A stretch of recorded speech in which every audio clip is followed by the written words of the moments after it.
자, 간주 공급은 시험에서 굉장히 자주 출제되는 문제죠.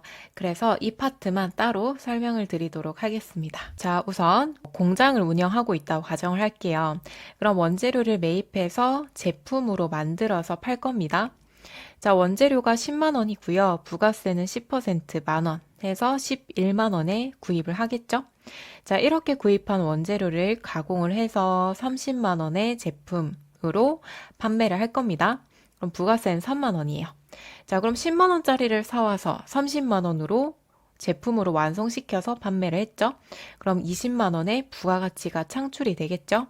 그럼 여기에다가 곱하기 10%를 해서 총 2만 원을 납부하시는 게 부가세의 취지입니다. 그래서 부가가치세라고 하는 거죠. 자, 그러면 우리가 일반적인 공급일 때는 원재료를 매입했고요. 이 만 원을 매입세액으로 넣어서 이렇게 차감을 시켜주고 있고요. 그리고 제품 매출하면서 우리 소비자한테 3만 원 받았겠죠?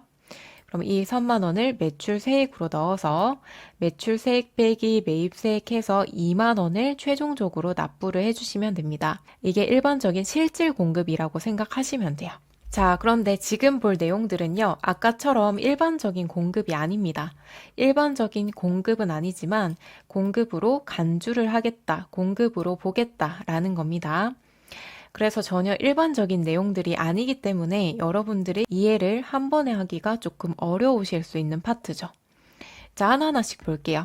자, 첫 번째로는 자가 공급이 있고요. 자가 공급은 자기 사업에 사용한 경우라고 봐주시면 돼요.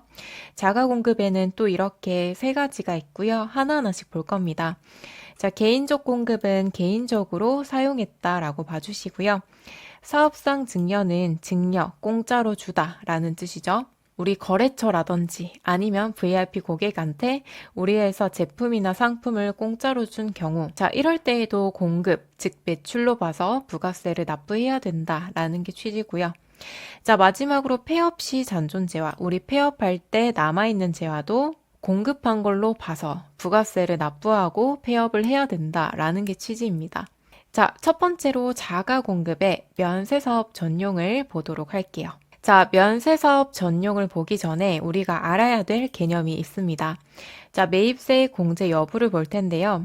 일단 첫 번째로 우리가 과세사업자라고 볼게요. 과세사업자는 세금을 부과하겠다, 10%를 부과하겠다라는 거예요. 자, 우리 사업에 이렇게 노트북이 필요하다고 가정을 하겠습니다. 자, 노트북은 100만 원이고요. 부가세는 10만 원이고요. 그래서 110만 원 주고 구입을 했어요.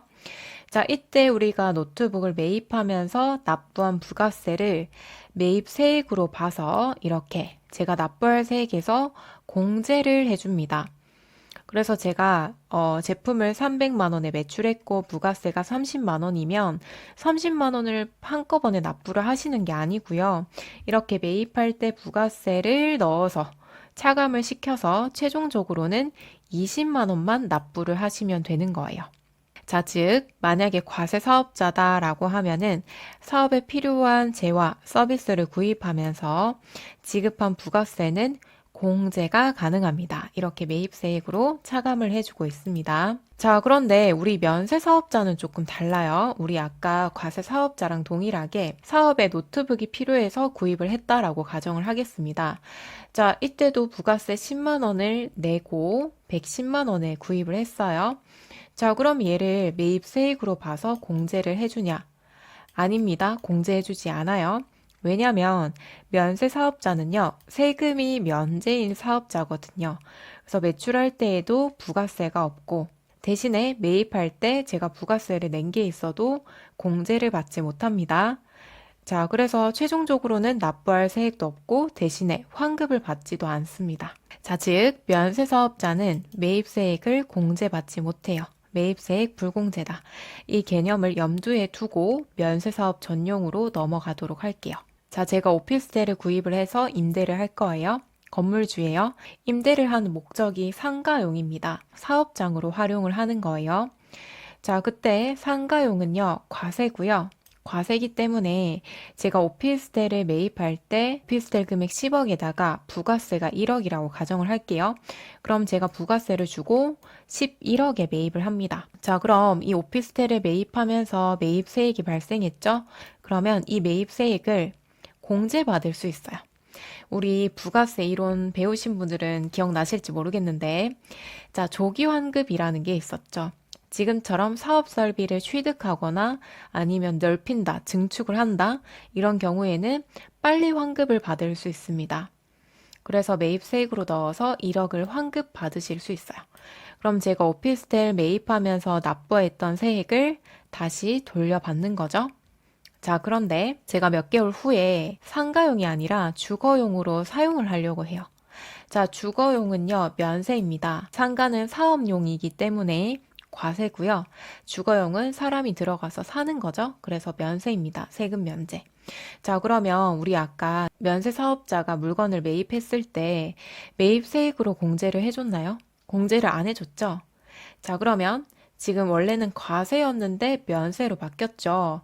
그러면 결국 이 사업자는 최종적으로 내가 면세로 사용할 거고 매입세액을 공제받으시면 안 되는데 처음에는 과세로 사용할 목적이었기 때문에 환급받은 게 있죠. 자, 이러한 경우에는 매입세액으로 공제를 받으셨던 거를 다시 납부를 해주셔야 돼요. 이걸 세금 추징이라고 하는데요. 처음에는 내가 아무리 과세 쪽에 사용을 하겠다라고 했더라도 면세로 전환을 시켰죠? 그런 경우에는 매입세액으로 공제를 받지 못하기 때문에 애초에 매입세액으로 공제받았던 것을 다시 납부를 해주셔야 돼요. 자, 그런데 납부할 땐 어떻게 납부를 하냐? 얘를 공급한 걸로 봐서 매출세액에다가 잡아주시고 1억을 다시 납부해 주시면 됩니다. 이걸 관주공급이라고 해요. 자, 그래서 지금 면세 전용이었죠? 자, 사용 용도를 면세 쪽으로 용도를 전환시켰다, 변경했다 라고 할 때에는 공급한 걸로 봐서 매출세액에다가 1억을 넣어서 다시 납부를 해달라 라는 게 취지입니다. 자, 그래서 다시 정리를 해드리면은 과세 사업자인 경우에는 매입세액 환급을 받을 수 있고 면세 사업자인 경우에는 매입세액을 공제받지 못합니다. 자, 그런데 처음에는 과세 쪽에 사용할 목적으로 환급을 받았는데 추후에 이 용도를 면세 쪽으로 변경을 하겠다라고 한다면은 면세는 매입세액 공제가 안 되기 때문에 다시 공제받았던 거를 매출세액에다가 넣어서 납부를 해달라라는 게 취지입니다. 결론은 그냥 납부해라 이거죠. 세금 네가 공제받았던 거를 면세 쪽은 공제가 안 되니까 다시 납부를 해라. 이게 바로 면세 전용이고 자가공급입니다. 자, 그 다음 자가공급 두 번째 비영업용 소형 승용차 보도록 할게요. 그럼 일단은 비영업용이 어떤 거고 영업용이 어떤 건지를 보셔야겠죠. 자, 일단은 영업용 차량부터 볼게요. 자, 영업용 차량은요, 세법에 정해져 있습니다. 운수업, 자동차 판매업, 임대업, 운전학원 이렇게 정해져 있어요. 자, 운수업에 뭐 택배회사에 택배 차량이 있어야겠죠? 자동차 판매업 당연히 차 있어야 되고 렌트하려면 차 있어야 되죠. 운전학원, 운전면허학원 차리려면 차가 있어야겠죠? 그래서 애들 특징은 차를 가지고 직접적으로 매출을 일으키셔야 돼요. 차를 가지고 직접적으로 매출을 일으키는 경우에만 영업용 차량으로 봐주고 있습니다. 자, 이 외에는 나머지는 모두 비영업용이라고 봐주시면 됩니다. 자, 그래서 비영업용 승용차는 매입세액이 불공제입니다. 매입세액을 공제해주지 않아요. 자, 그런데 예외적으로 1000cc 이하 9인승 이상은 또 공제를 해주고 있습니다. 자, 우리 회사 사무실에서 직원들이 있어요. 근데 직원들이 거래처도 가야 되고 은행이나 세무서 이런 데를 가야 되죠. 그래서 직원을 위해서 법인 명의의 차량을 하나 뽑았어요. 근데 승용차예요. 자, 그러면 우리가 상식적으로 생각하셨을 때에는 이게 법인 명의의 차량이고 직원들이 거래처 갈 때 타고 간다. 그럼 영업용이 아니냐라고 생각하실 수 있겠죠? 충분히 그렇게 생각하실 수 있어요. 근데 세법에서는 어떤 것만 영업용으로 보기로 했죠? 세 가지만 딱 있었죠? 운수업, 자동차 판매업, 임대업, 그리고 운전면허학원. 이 차를 가지고 직접적으로 매출을 일으켜야지만 영업용으로 보겠다라고 말씀을 드렸어요. 그래서 세법에서는 이 직원들이 타고 다니는 승용차는 영업용이 아닙니다라고 정해져 있습니다. 자, 근데 다만 1000cc 이하거나 9인승 이상이면 영업용으로 봐주기는 하는데요. 이게 왜 생겼냐면은, 자, 우리 직원들이 거래처를 갈 때 제네시스 이런 거 필요한가요? BMW? 필요 없죠. 그죠?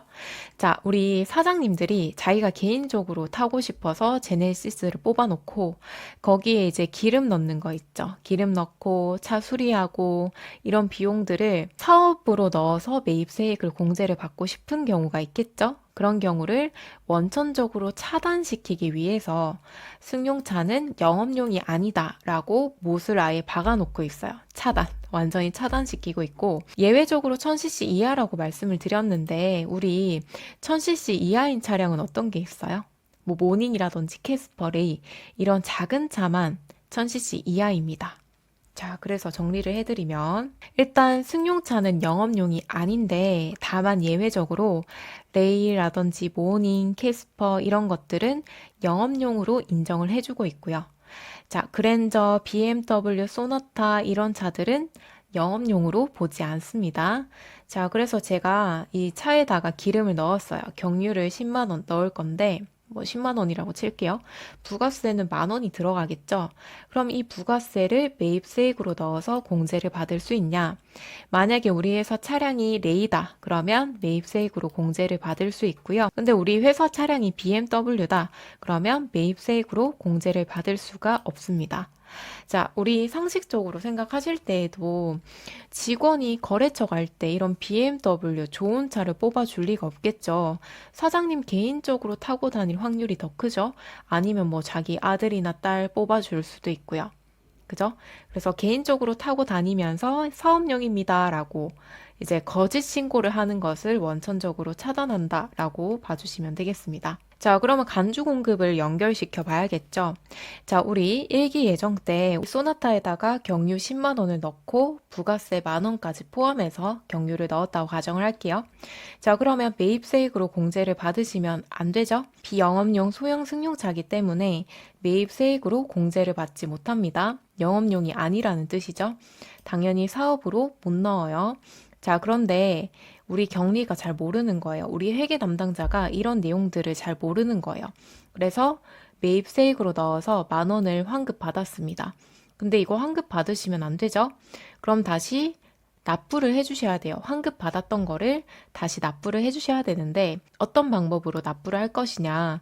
우리 아까 면세 전용처럼 공급한 걸로 봐서 매출로 봐서 매출 세액에다가 잡아주시면 만 원을 납부하는 구조가 나오죠. 자, 이렇게 매출 세액으로 넣어서 만 원을 다시 납부를 해주시면 됩니다.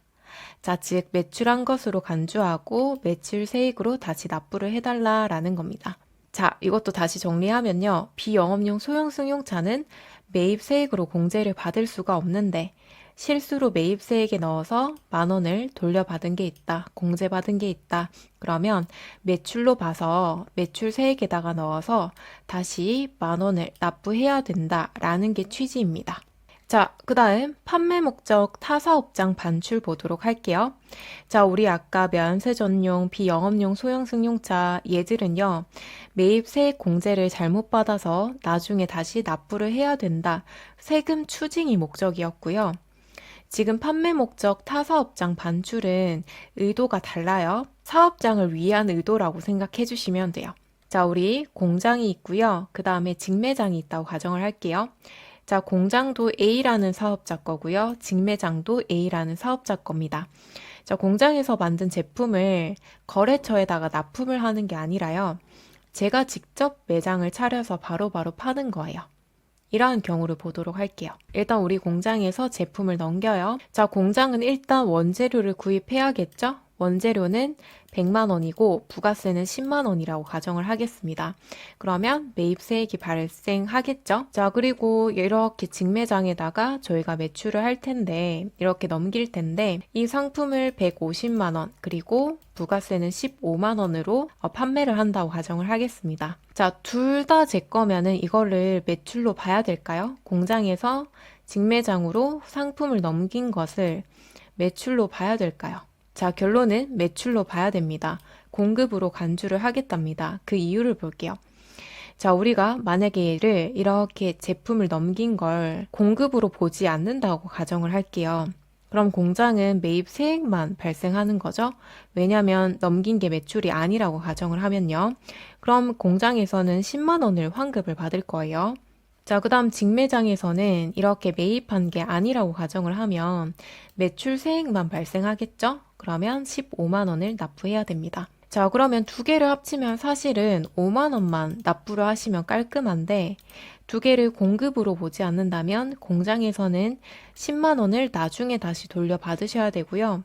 15만 원을 납부를 해주셔야 돼요. 우리 환급은 부가세 신고하고 30일 이내에 돌려받습니다.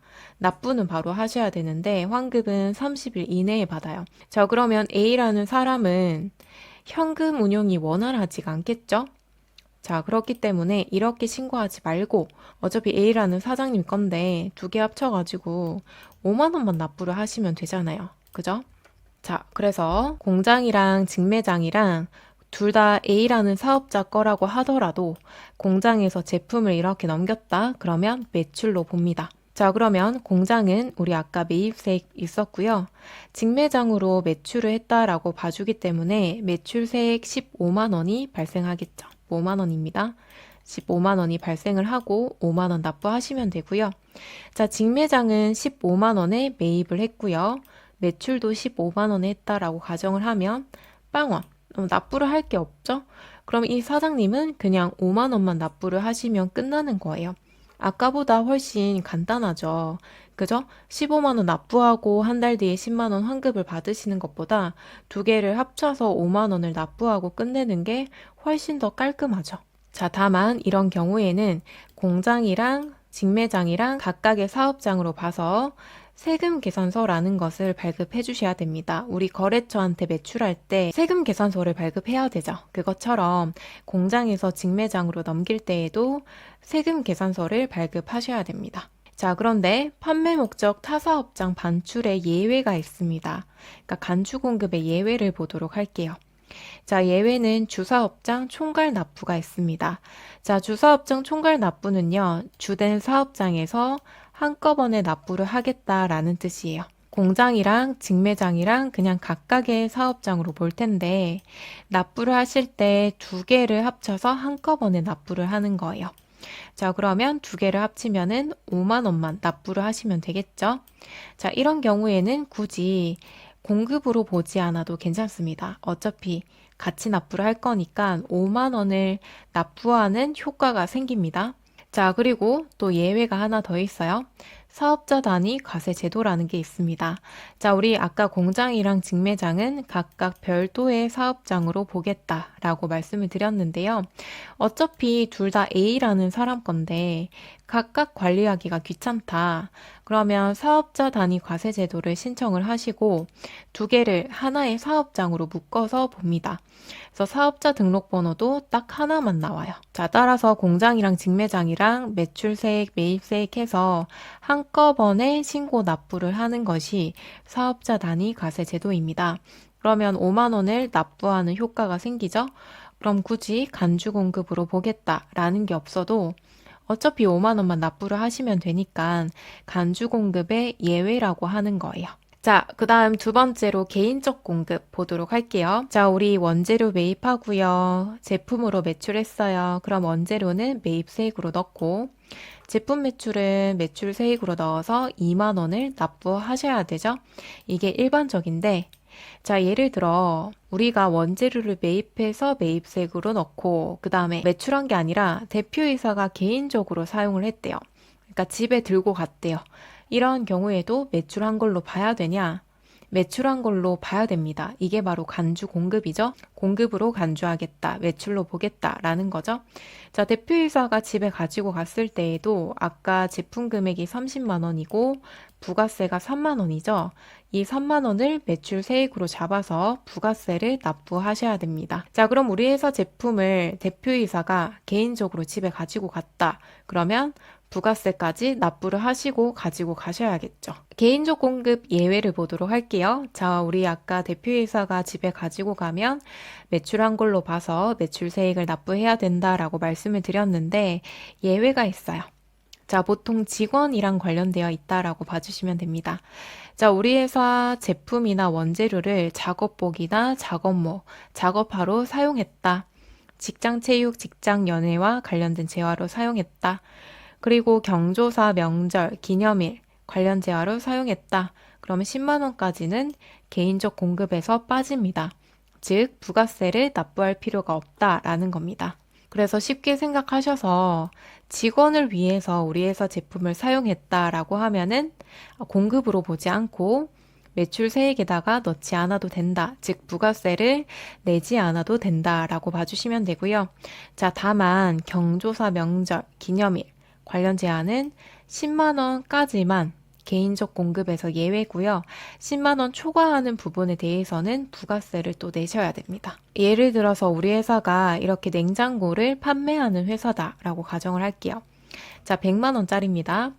자, 직원이 결혼을 한대요. 그래서 냉장고를 선물로 줄 거예요. 자, 그럼 제가 아까 100만 원이라고 했죠. 자, 직원을 위할 때에는 10만 원까지만 개인적 공급에서 빠졌죠. 그래서 100만 원 빼기 10만 원 하면 10만 원 초과하는 부분은 90만 원이죠. 그럼 90만 원에 대해서 곱하기 10%를 하고 9만 원을 공급으로 봐서 매출 세액으로 납부를 해주셔야 돼요. 자, 그래서 한도는 딱 10만 원까지입니다. 예를 들어서 우리 회사 제품이 5만 원짜리라고 가정을 할게요. 자, 그러면 부가세를 내야 될까요? 직원한테 선물로 줬어요.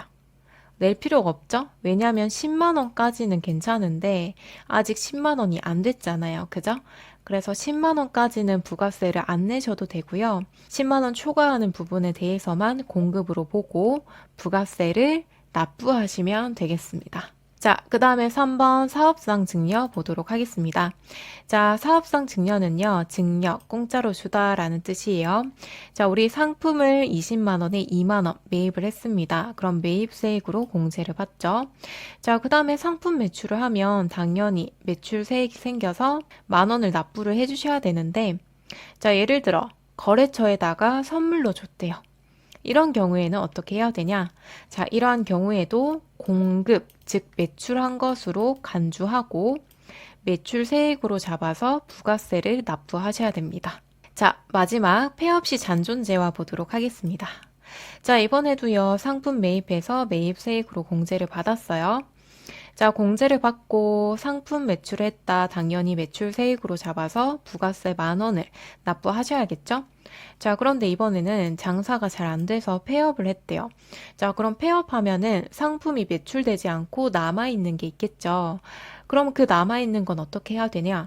자, 남아있는 재화들도 판매한 걸로 봐서 부가세를 납부하시고 폐업을 하셔야 돼요. 자, 우리 폐업하면서 남아있는 재화들은 어떻게 처리를 하실까요?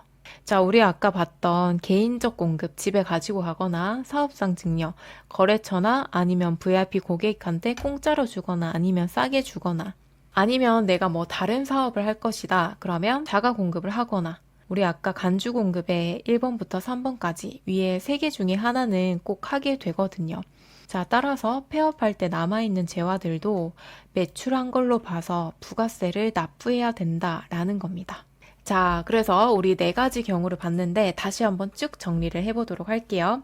자, 첫 번째는 자가 공급이고요. 자기 사업에 사용한 경우라고 봐주시면 되는데 면세사업 전용, 비영업용 소형 승용차를 구입하거나 유지하거나 인차하거나 뭐 기름 넣거나 수선하거나 렌트 비용이라고 생각해 주시면 되겠죠.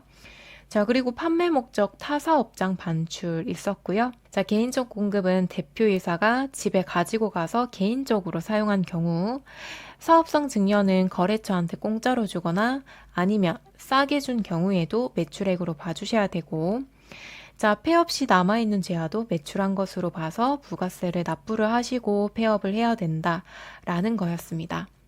자, 추가적으로 몇 가지만 더 보도록 할게요. 자, 우리 공급으로 볼 때에는 조건이 더 있는데요. 매입세액으로 공제를 받은 경우에 공급으로 보셔야 되고요. 세금 계산서 발급 의무는 없고요. 시가로 부가세를 납부하셔야 돼요. 자, 다만 세금 계산서 발급 의무가 없다라는 거는요. 요거는 제외입니다. 얘는 제외하고 나머지 있죠? 나머지는 집에 가지고 갔다. 누구한테 발급해줘요? 자기가 자기한테 발급하기는 좀 어렵겠죠? 그래서 얘들은 증빙 자체가 없습니다. 자, 그리고 시가로 납부를 해야 된다. 시가는 판매 금액이라고 봐주시면 돼요. 그래서 우리 아까 상품 매출 30만 원짜리였고 부가세는 3만 원이다 라고 했었죠. 판매할 때 30만 원에 판매할 거기 때문에 부가세도 시가의 10%로 납부를 해주셔야 되고요. 자, 그리고 애초에 매입 세액을 공제받은 경우에 매출 세액으로 납부를 하셔야 되고, 처음부터 매입 세액으로 공제받은 게 없다. 그러면 공급으로 보지도 않습니다. 자, 우리 원재료를 매입할 때 매입 세액으로 잡아서 이렇게 납부할 세액에서 차감을 시켰죠. 자, 이런 식으로 매입세액 공제를 받은 게 있다라고 한다면은 대표이사가 집에 가지고 갔다 매출세액으로 잡아서 부가세를 납부해 주셔야 되고요. 자, 근데 처음부터 제가 이 원재료를 매입세액으로 넣지 않았어요. 자, 그러면 대표이사가 개인적으로 사용한 것도 매출세액으로 넣지 않습니다. 정리를 해드리면 내가 원래는 사업으로 사용을 할 거예요. 사업용으로 쓸 겁니다. 라고 했을 때에만 매입세액 공제 받으실 수가 있죠. 자, 그런데 사업용으로 사용하지 않고 개인적으로 사용했다라고 하면은 매출세액으로 넣어서 2만 원을 납부해 주셔야 되고요. 자, 근데 처음부터 제가 원재료를 매입세액으로 공제받은 게 없어요. 그러면 대표이사가 개인적으로 사용했을 때에도 매출세액으로 잡지 않습니다. 이렇게 해서 간주 공급을 쭉 한번 살펴봤는데요. 내용 자체가 쉽지 않죠, 여러분. 저희가 부가세도 사실 처음 배우시면 어려운데 예외적인 항목인 간주 공급까지 보시려면은 좀 머리가 아프실 거예요. 그래서 제가 따로 빼서 설명을 드렸는데 자, 그런데 이해가 안 된다라고 해서 너무 자책하지 마시고요. 제가 무지성으로 외우는 건 별로 좋아하진 않는데 간주 공급 자체가 워낙에 좀 자주 출제되기도 하고 내용 자체가 조금 어렵기 때문에 앞글자를 따서 외워서라도 시험장에 가시는 것을 추천을 드리도록 할게요. 고생하셨습니다.